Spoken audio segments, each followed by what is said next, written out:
Mini episode 1416 of the FDH Lounge is brought to you by Sportsology, delivering unconventional columns and webcasts about sports, TV, music, movies, and more. Follow them on the web at sportsology.com. The FDH Lounge. You'll want to schedule your life around it. A long time ago, on a gloomy, wet Cleveland spring night, two men stand alone amidst the late-night drizzle. Their voices echo across the vacant station parking lot as they debate the merits of the great American radio show that have been missing for far too long. On that night, an idea was born. That idea became the FDH Lounge.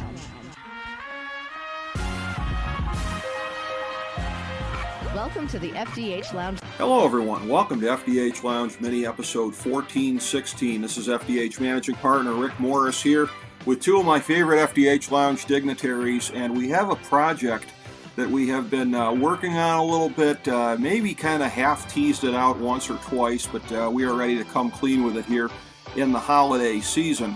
I have with me here today FDH Lounge Hoops analyst Ben Chew, who conceptualized this idea initially as a podcast series. And we're doing a podcast here, but it's to promote the project because there was so much more work that ended up going into it than we could ever really do in a series of podcasts. Also in this FDH Lounge dignitary, as Sportsology proprietor and author Russ Cohen. He's been through this before. He's the steady veteran of the process. What we have in the end here to commemorate the NBA's 75th anniversary, we knew they'd be doing their own list, but we have come up with our list, and you'll soon be able to see it in first ebook fashion via Kindle, and then in book fashion, the top 75 players in pro basketball history.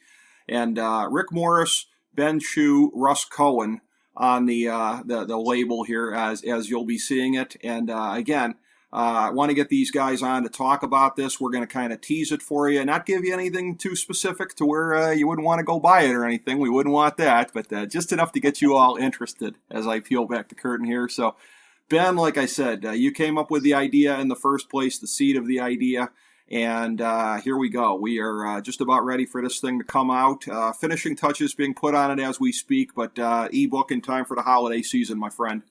So I'm excited for this project, and it's great to have Russ and you just helping to conceptualize this grand idea. And it's always interesting to talk about lists and within the league, and I'm just excited to even with it's just a little tease, Rick. I mean, I'm intrigued to discuss some of these things that we've discussed with the top players in the NBA history. Yes, exactly. The top 75 players in pro basketball history. It's going to be a great thing, I think, out there for everybody to go check out. And Russ Cohen, very pleased that you are part of the project as well here. And again, your knowledge firsthand, your historical viewing goes back beyond Ben's and my own. And the three perspectives that we kind of bring to this thing here, your heft on the historical part of the historical in particular, very much needed. Well, I appreciate it. I mean, this is a fun project, and I didn't know when or if I would work on a 10th book. But being a part of this, it's going to count as my 10th book, and so that's pretty special to me. So I appreciate you guys coming up with the idea and then bringing me on board. And I do like the life that it's taken on, and I've done some books with this before. And I do think it's fun, and I do think it'll be fun for the readers. And it's always more than this, too. Like, there's always methodology, there's always some stories that are attached, and all that's fun.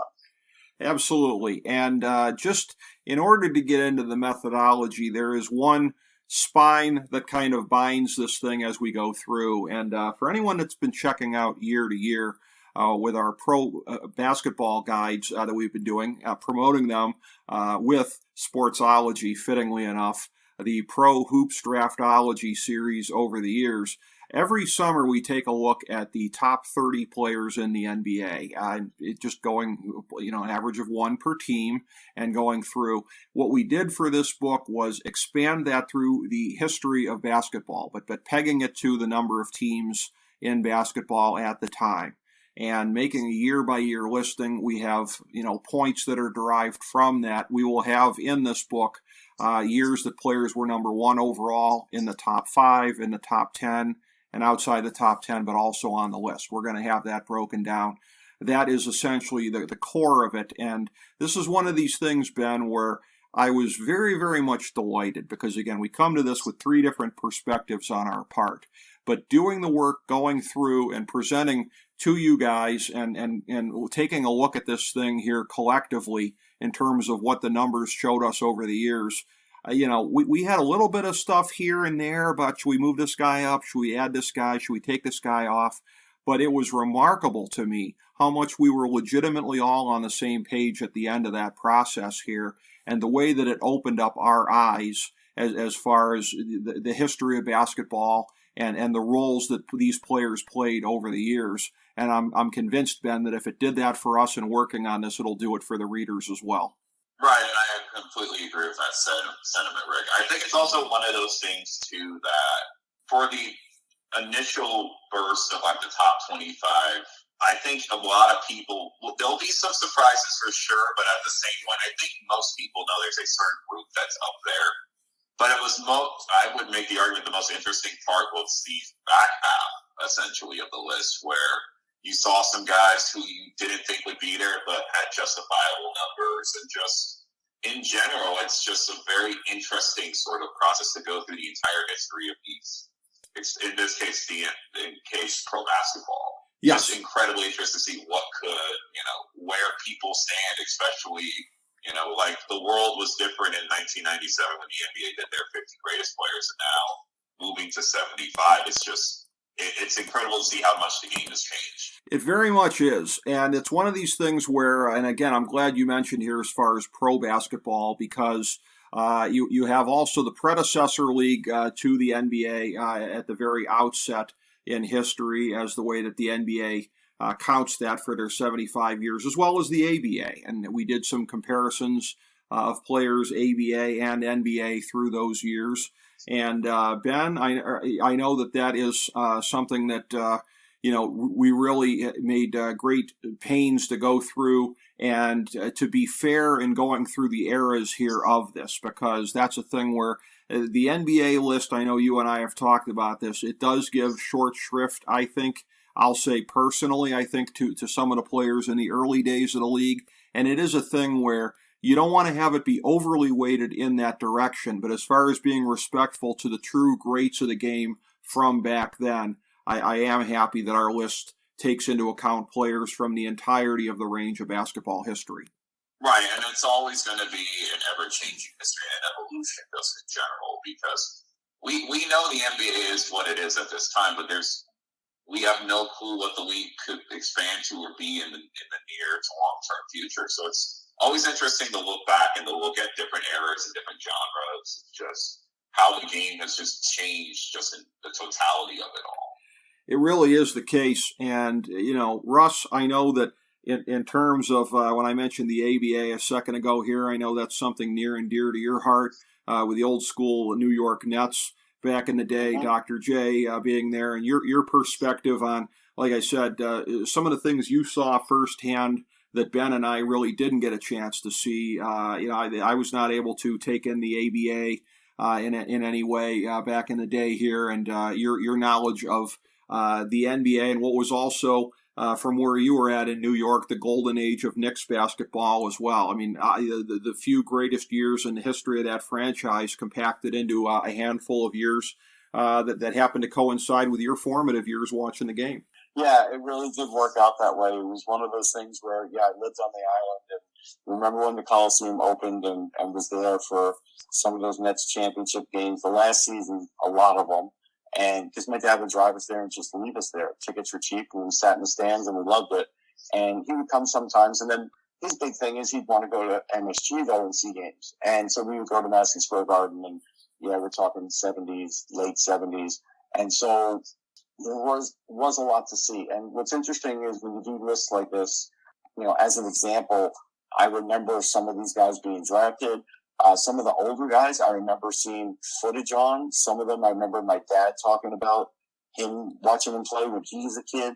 So me being older and just having an older base, family-wise and maybe even city-wise, with New York, because there were just so many players that would always get talked about with the Knicks when it was a smaller league, that, I did feel like it helped me in a book like this. So, and ABA is one of those things where it's very easy to kind of look at that league and say, yeah, it wasn't the NBA, and I don't know how much weight you should really put on this, and really how good was it? And, so just because you mentioned Dr. J as an example, as much as 76er fans loved Dr. J, that version of Dr. J, that wasn't like the Michael Jordan-esque version, the way Michael Jordan learned how to do some of the things he does. That Dr. J was in the ABA. By the time he came to the NBA, he was a more complete player.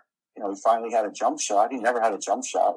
It took him until like his last couple of years in the ABA to have a jump shot because he didn't need it. It's kind of like Ben Simmons, except Ben Simmons doesn't actually shoot it.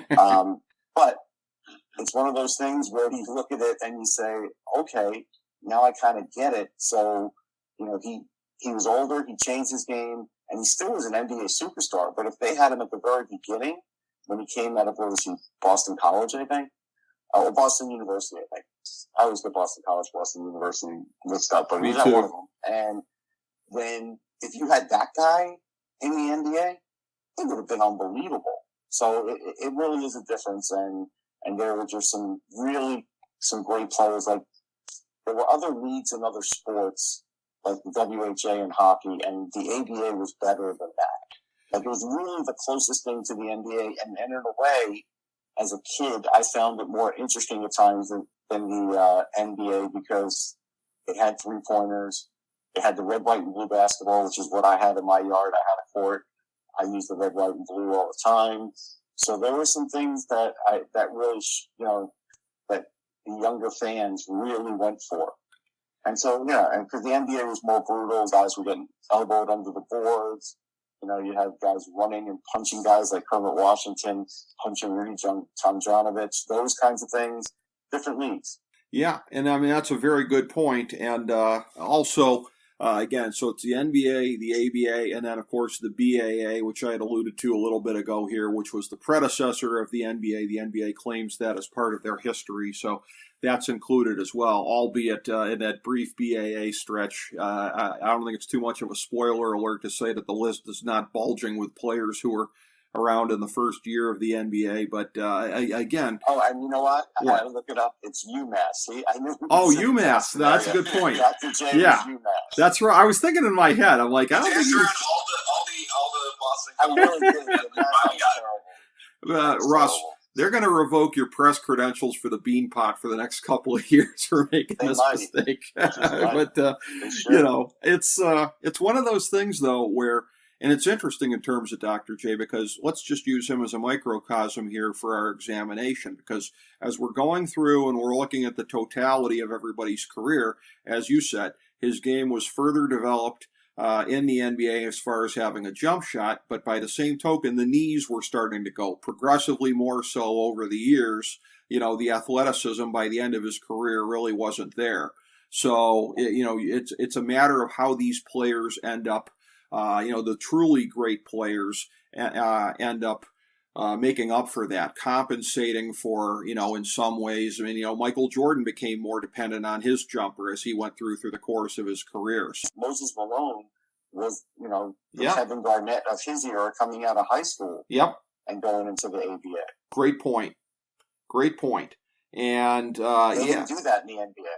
Exactly. And what I'm proud of in our analysis here as we go through is trying to take a distinct look at the circumstances of all of the 75 players in here and some of the things that really kind of make them stand out and the three perspectives of us all kind of blending together as is the case here and having our own unique thoughts on these players is one of the things that really delights me in going through this and in looking at this. Ben, I know that, as far as the different eras go, that this is something that you and I have talked about, and this had to be taken into account somewhat in terms of the times when there were somewhat kind of down eras in the NBA, of where, certainly the ABA was kind of picking them clean the last couple of years before the merger. The ABA kind of had all the buzz. It was a down period for the NBA then.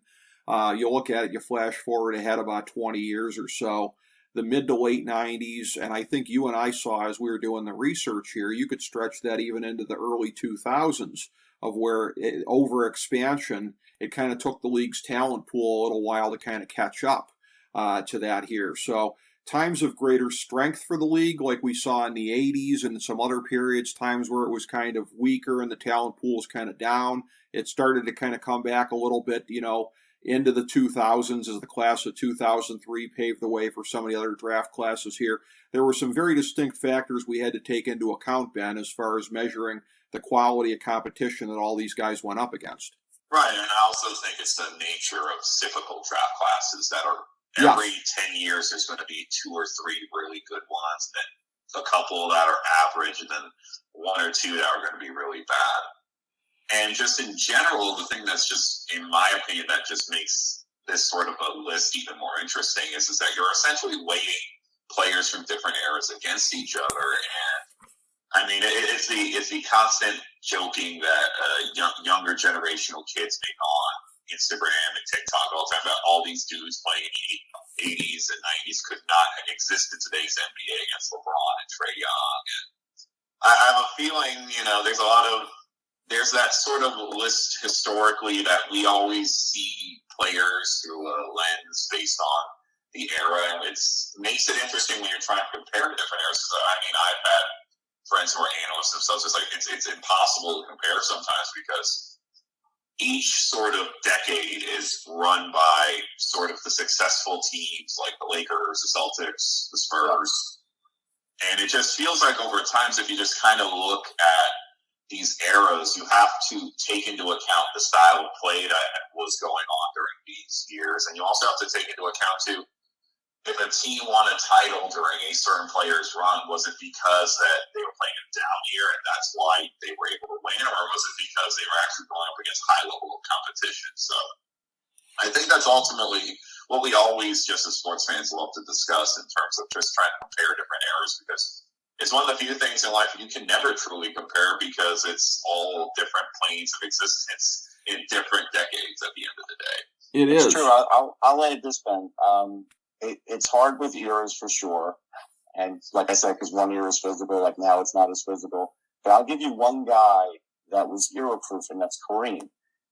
To me, to this day, he's the only guy that's ever had an unstoppable shot in the NBA. Yeah. Kareem did the skyhook. It didn't matter. It wouldn't matter if it's Shaq. It wouldn't matter if it's LeBron. It wouldn't matter. You would not be able to. There was a couple guys, like Marvin Webster may have blocked it once, occasionally. But for the most part, he was unstoppable. And the fact that you wouldn't be able to lean on him, he would have even more points in this era. Well, as far as being unstoppable goes, I'm going to give you a chance to ding me twice. Once for homerism, once for recency bias. As I say, Evan Mobley says hi. But, Are we really going to make an Evan Mobley comment on the top 75 of all time already? I hope not. I can't help getting carried away already, boys. But, it's exciting to look at them from the different eras. And I want to get some thoughts on both of you guys here on the whole thing of, and again, factors that we were looking at and having to consider. Some of the more interesting ones to me were the sort of anomalies by era, whether it be good or bad. On the good side, it would be somebody like Elgin Baylor, who it would have been interesting as a sort of pioneer of above the rim play. It would have been interesting to see him perhaps more so in the modern era. Pistol Pete, everybody knows that one. You want to see him in the era of the three-point shot, and particularly today, the pace and space game of today. I mean, he'd be averaging 40-plus maybe, But then on the other side, the flip side, somebody like Bill Russell, where physique-wise, he's not going to be able to come into today's game and dominate the way that he did then. Now, was he a smart enough player that he might be able to adapt his skills to a later era or today's game, whatever you want to call it? Very possibly. But Bill Russell, you cannot project his game holding up in the modern era. So on the positive and the negative side of the ledger here, one of the more interesting things to me, I'll start with you, Ben, is these players who were a little bit sort of out of the time that they were in and where it was easier to compare them perhaps to players in another era.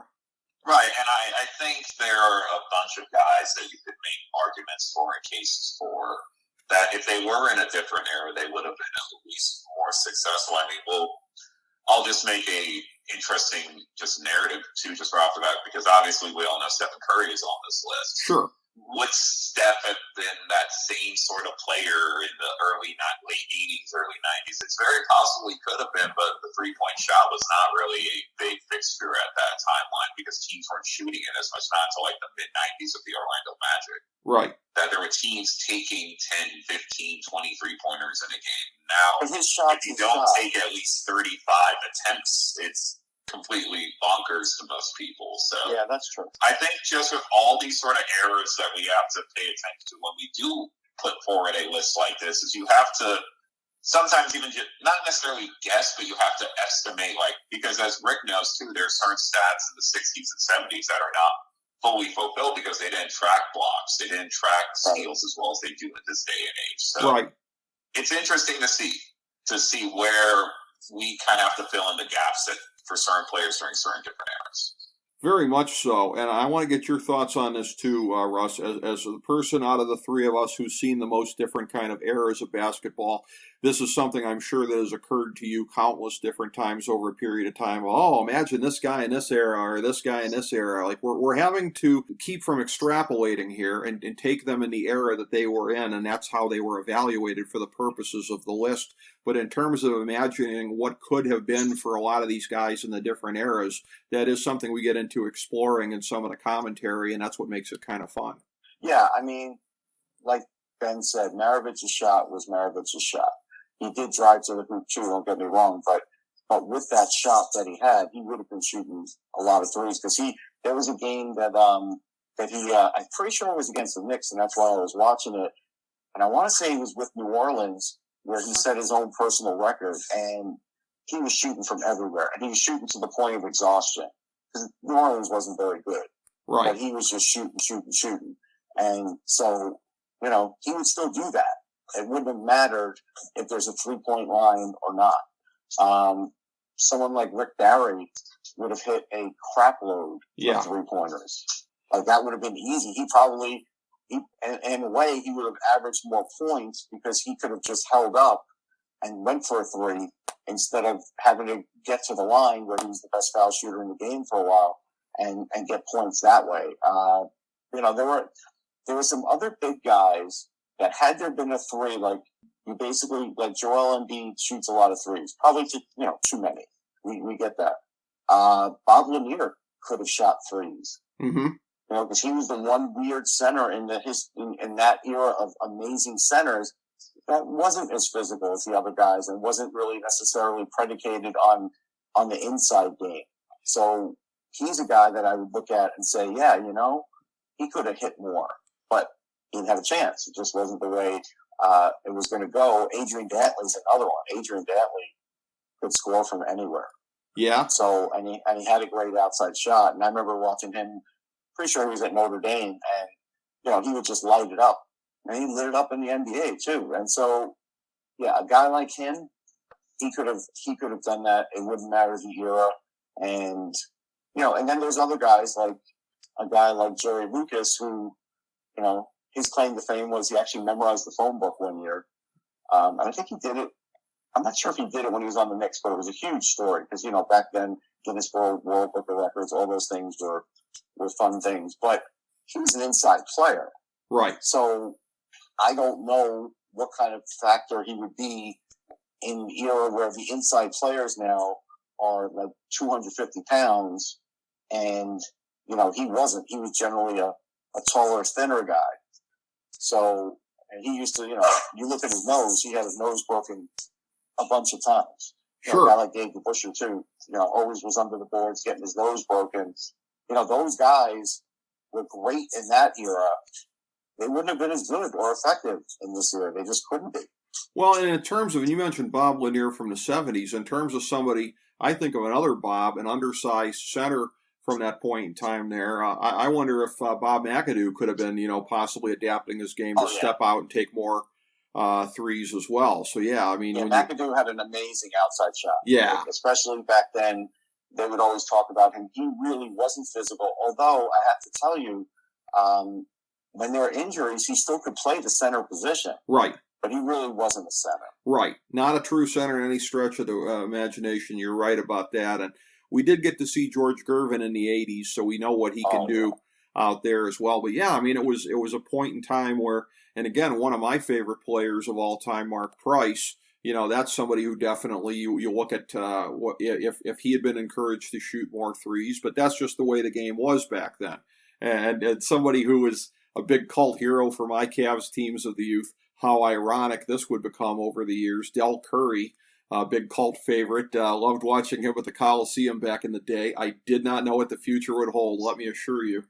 But, there's all kinds of great different things when you look at the different eras and how the players kind of blend in, and so many comparisons that we tried to make when at the end of the day, and some of these things inherently are going to be apples to oranges because of the different eras, the different levels of competition, the different rules at the time, the different styles of play.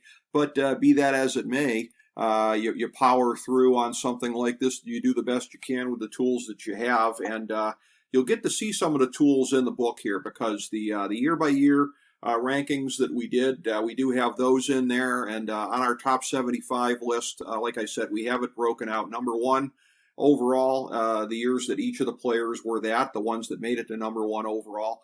Again, additional years in the top 5 and the top 10, and other years on the list outside of the top 10, as well as some other biographical information about them. MVPs won, championships won, all-star game appearances, and then career points, rebounds, assists, blocks, and steals, with the note that Ben said that steals and blocks, that's an incomplete part of basketball history because it wasn't tracked until at least the early 70s. And so in some cases, and it is noted for these players, we have partial career averages for them, and that is noted where it's incomplete. So as an example, Bob Cousy had a bunch of steals. But, yeah, and there was somebody else. I'm trying to remember. This was in the course of doing research for this. I think it might have been Artis Gilmore. I think he had a whole bunch of blocks at a time when they weren't being categorized. Inside, Yes. So, his historical record is incomplete because of what was being tracked then, but you do the best you can on kind of compensating for that from a historical perspective, which we tried to do in going through here. And again, such a joy going through this here, and it was a process that has gone on the better part of the year 2021. And going through and thinking about this, and eventually, as the list was kind of coming together, having some internal discussions about who should be moved where and what the thoughts should be on this. I want to circle around to you guys for any thoughts that we didn't cover yet on this that you have about this. I'll start with you, Ben. I think one of the biggest thoughts, just in general, that I have, were there were certain guys that you initially would see on the list, and you would literally question them because you were saying, there's no way he's a top 75 player all time. But then because of just the eye test or because of how you've seen someone play the game, but then you look back at the statistics and just the raw data numbers, then there are some surprises that people will see on this list that I think will be nothing shocking, but they'll be like, oh, that guy was really as good as we all thought he was going to be. And just in general, too, is that regardless of if someone makes the list or doesn't make the list, it doesn't necessarily mean it's indicative of their overall playing career. It's just when you have to shake down into the top 75 greatest of anything stuff, and especially players that probably would make the list are just going to get cut out just by very slim minor margins. Yes, and I will say, too, just as a general kind of overview on this, I'm not going to get into any specifics on it, but what the list tended to do, because, like I said, the spine of the research was the year-by-year rankings and how we were able to derive a point system off of that, is being, let's say presently now, in the 30-team era, when we would be ranking the top 30 players for a given season, of essentially, if you were doing a draft, who you would be building your team around.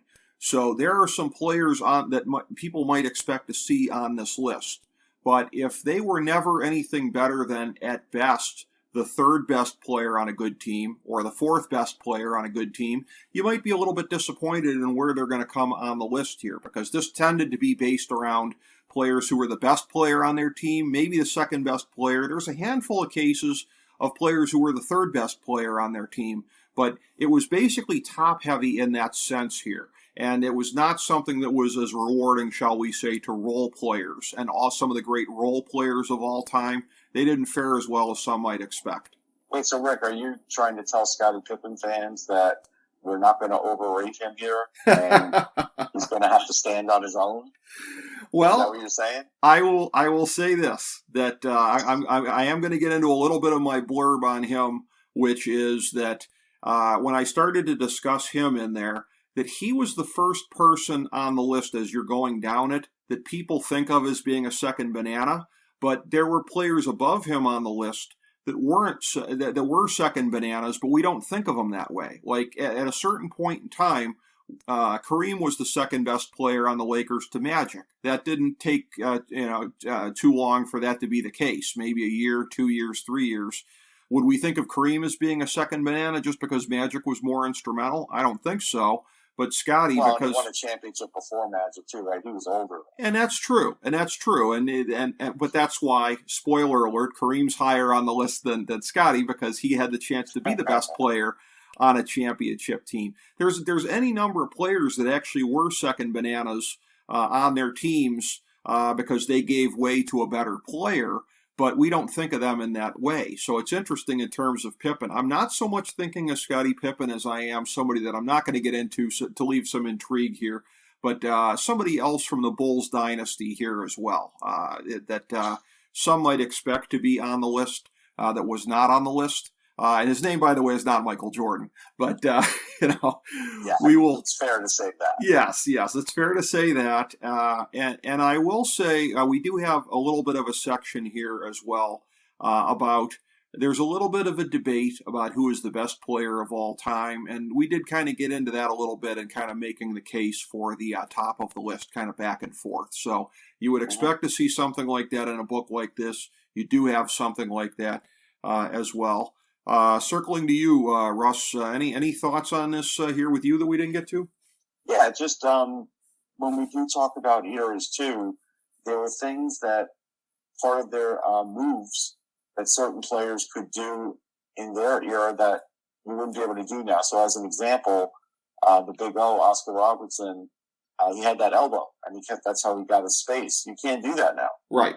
So like he wouldn't have been able to. He would have had to have come up with something else, and he would have. He was a great athlete, but that was like his signature thing. Like he wouldn't be able to do that now. And so, that's something where, that would really affect some of these players. But even someone like, George Mikan, who was voted the greatest basketball player of the first half century, but back then they called him a basketballer. That's what AP called him. Mm-hmm. By the time I was a kid, they weren't even using that phrase. So it just showed you how much the game had changed because, what the hell is that phrase? None of you have ever heard that. I'm sure I never heard it used in the game. Well, I hadn't, but then by the time you get to the new millennium, everything comes full circle, and now they're just ballers. So right.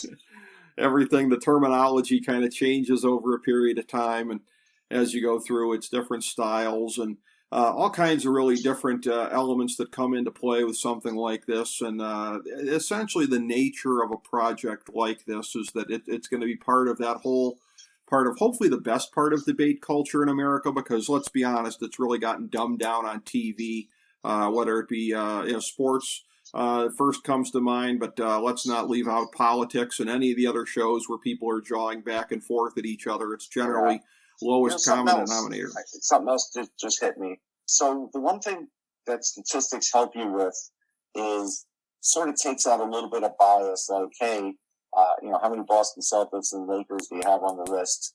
And so, what I do want to say is somebody who maybe didn't watch the Sacramento Kings and maybe, there's a Kings guy in the list, you're going to have to go back and watch that guy now if you were in a different part of the country and you didn't see any of his games. So there is going to be a bit of that. And there are some guys that may be considered sleepers in that way because you just didn't watch a lot of them based on where you might have been in the country. Well, and that's it. And I would be very flattered if this project led to people going back and looking at and watching more film on some of these old guys. Again, YouTube is the greatest sort of public access thing probably in the history of our lifetimes. I mean, you want to watch anything on any of these guys, it's not too hard to do. And I would be very, very flattered if that was a side effect of this thing here. And again, the larger NBA 75th anniversary is probably leading to some of that as well, with folks going back and revisiting some of the greats of the game and them being talked about. I can picture, and Ben will know this, there'll be blogs written not necessarily from this book, but just from the idea of the top 75 that, somebody 20 years old is going to write it and, try and come up with why, the guy that's like 8th on your list should be number 1 overall. Like it's going to be all over the place. Absolutely. And again, any publicity is good publicity. So if anybody wants to pick apart the book here, let them go ahead. And I think it's going to engender debate. But like I said, the thing that I'm really, really proud of, Ben, is that in going through on this, again, that we all kind of, with some exceptions, and we had to move some guys around here and there, but after the initial composition of the list, the amount of internal dickering between the three of us was a tiny fraction of what I would have expected, because we have the disparate perspectives of how we've watched basketball and experienced it over a period of time, our own thoughts on this and everything like that. But that's what gives me the confidence, Ben, is that I think the readers are going to be able to have confidence in what they're reading here. So they may not agree with everything here, but the one thing I think everybody is going to have to admit is that everything is well reasoned in this thing here, and on a creative and on a putting the work in level. I'm very, very proud of what we accomplished here. Right, and I think just in general, all three of us have done a great job in just sort of looking at this list and making these small, tiny changes and machinations, because every list is never going to be perfect, and things are always going to be ever changing within the NBA. And so one of Russ's points is that it's going to, any book like this or any sort of ranking system always sparks debate, but ultimately at the end of the day, what I always think is the most interesting part is that everyone has a different viewpoint of how they view sports, movies, television. So there's always going to be someone who will provide a different viewpoint, even if it happens to be a viewpoint you don't agree with at the end of the day. That's right. That's right. And one thing to add to that, Rick, people are going to look at the list and the rankings, and I hope they realize that, we all grew up as fans, and there are players that we hate that are in this list. Yeah. And I didn't hold it against them. And I know one player in particular that Rick hates that's pretty high on this list. I don't know Ben's likes or dislikes, but I'm sure there's a few players he hated that are in this list. And I didn't hold it against them because I watched them play and they killed my team. But in the end, we showed them the numerical respect. Exactly. And that's what it comes down to. And there were things, and I would make some jokes about this with you guys here as we're going in. And as we locked in one player, I'll say, in the top 25 and one player in the top 75 in particular. So in those two instances, I said, I feel like I'm burning a piece of my soul by doing this. But, you are not a historian worth his salt if you're going to do that, if you're going to take something like that and hold it against somebody. Quite frankly, I mean, there's a couple players in the top 25 I'm not super fond of because they did some things that came at the expense of my teams over a period of time. Spoiler alert again, Michael Jordan is on the list. And again, I still think back bitterly on the 92 Eastern Conference Finals. Doesn't even count. He did it to everybody's team. I know. So. I know. I mean, that's a good point, though. If you were a fan in that era, he did it to. But I mean, I will say, though, not everything in equal measure. If you were a Denver Nuggets fan, I don't think you suffered as much as if you were a Cleveland Cavaliers fan. So, some things more than others. If you were a Dallas Mavericks fan, I don't know that you have any particular. Yeah, but I'll argue, though. I mean, I know there are always teams that never win championships, and there are some that maybe only have one. But like you said, I mean, the Knicks haven't won a championship since I was 10 years old. True. 1973 is a long time ago. It is a long time, and again, it's when you see these things happen, and when you see history get made, as we've been able to see over a period of time, all three of us in different ways, and take it in and experience that. You with that drought, I had a drought that was my entire lifetime with the Cleveland Cavaliers until 2016. and got to see that come to an end, and that was a blessed, joyous kind of a thing. And Ben, the Seattle Supersonics, regrettably taking that title years before you came on the scene, so you didn't get to experience that, but you did get to experience them being snatched for OKC. So, it's. I knew that would somehow get into this podcast. I don't know why. Yeah. Well, I saw Seattle win it, and I also was in Seattle the year before they left, and I thought it was great. I was there via Microsoft. They invited us, and because I was doing something for my website, and we went to a game. We were there for shoot around. I liked the whole vibe of everything, the building, everything. And the next year it was gone. That was terrible. Yeah. And that's the thing. And so you have players that, should have been in Seattle over the years subsequently and weren't. And there's a lot of woulda, coulda, shouldas on this list. I mean, you've got players who are not on this list because either their careers got cut short due to an injury or worse, in some cases, died. There were a handful of players that had they lived. I mean, I don't think it's too much of a spoiler, again, to say that Reggie Lewis and Drozen Petrovich are not on the list. But Drozen Petrovich is a real good one because I feel like he was on that plane. Lewis was real good too. I just happened to see more of Petrovich. That's an interesting point. And again, Ben, you as a real child of the '90s here. I know those are some names that really resonate with you and the what might have beens with them. They don't make the list, but in another universe, who knows, right? Right. And the thing, too, that we all tend to forget, there were a lot of players that just also had long-standing injuries that had their careers cut short. Guys like, most of these names are really newer, but guys like Sean Livingston, at the end, like Drozen, too, it's like you didn't really get to see their full potential, and it's always going to be one of those wondering discussions about some of these guys who are it's sort of the flip side of the argument of guys who could have played better in the league, and then some players just didn't have enough. And the league has been littered with guys who are still with us to this day. Exactly. Yeah, I would go one better than that.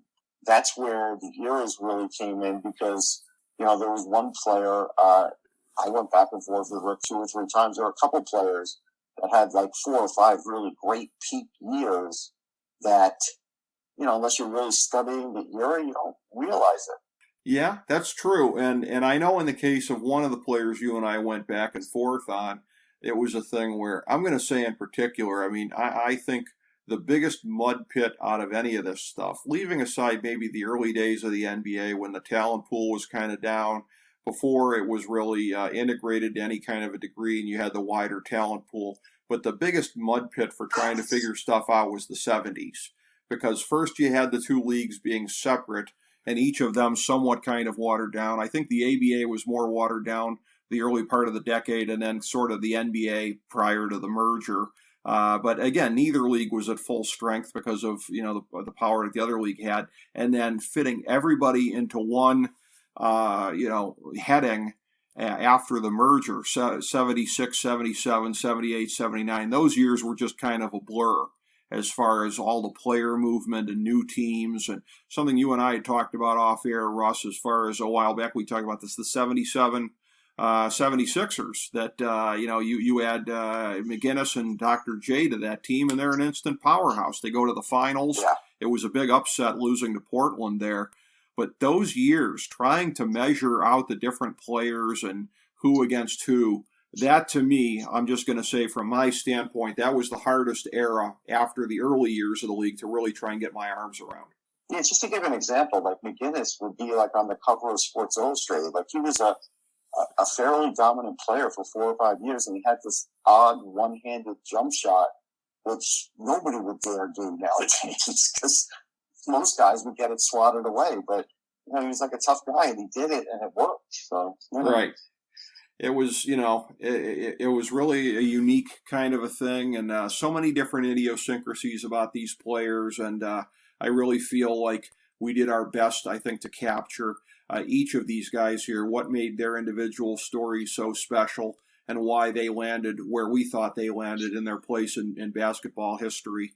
And again, I can't thank you two guys enough. I can't think of any two guys better to work on with a project like this. I'll start with you, Ben.